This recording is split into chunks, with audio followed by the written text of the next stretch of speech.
ফের আমেরিকার স্কুলে বন্দুকবাজের হানা। প্রাথমিকভাবে জানা গিয়েছে হামলায় ৩ জনের মৃত্যু হয়েছে। বন্দুকবাজরাও মারা গিয়েছিল বলে খবর পাওয়া গিয়েছিল। এখনো ওই স্কুলের অনেকেই হাসপাতালে চিকিৎসাধীন। অন্তত ২০ জন গুরুতর আহত হয়েছিল ওই ঘটনায়। গোটা ঘটনার দিকে মার্কিন প্রেসিডেন্ট ডোনাল্ড ট্রাম্প নজর রাখছেন বলে জানা গিয়েছে। এই ঘটনায় বন্দুকবাজকে ইতিমধ্যেই শনাক্ত করেছে পুলিশ।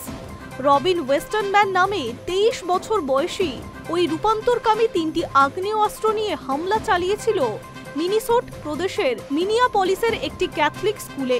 তার সঙ্গে ছিল একটি রাইফেল, একটি শটগান এবং একটি পিস্তল। ইউটিউবে রবিন ডব্লিউ নামে একটি চ্যানেল ছিল ওই ওয়েস্টম্যানের। একটি ভিডিওয় প্রচুর আগ্নেয়াস্ত্র, কার্তুজ এবং ম্যাগাজিন দেখা গিয়েছে বলে দাবি করা হচ্ছে। যদিও ওই চ্যানেলটি ইতিমধ্যেই বন্ধ করে দিয়েছে সমাজ মাধ্যম কর্তৃপক্ষ।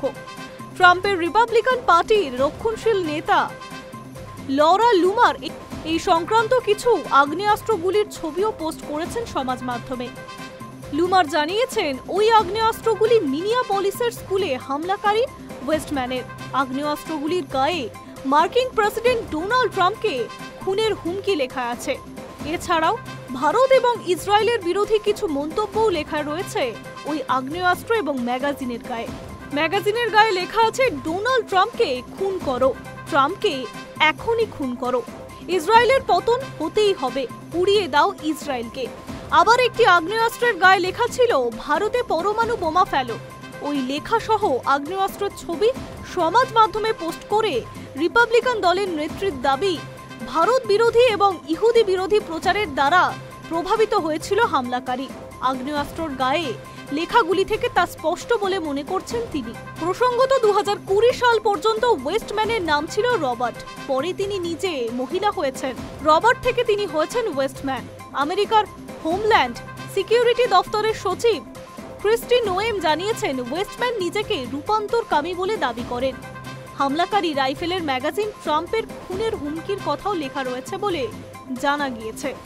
বুধবার আমেরিকার স্কুলে ওই এলো পাথারি গুলিবর্ষণে ২ জন শিশুর মৃত্যু হয়েছে, জখম আরও ১৭। তাদের মধ্যে ১৪ জনের বয়স ৬ থেকে ১৫ বছরের মধ্যে। স্কুলে হামলার কিছু সময় পরে অদূরে গাড়ি পার্ক করার জায়গা থেকে উদ্ধার করা হয় আততায়ীদের দেহ। পুলিশ সন্দেহ করবার পরে নিজেই নিজেকে গুলি করে আত্মঘাতী করে। আমেরিকার এই ঘটনা সাড়া ফেলে দিয়েছে অন্যান্য দেশেও। Hi news network.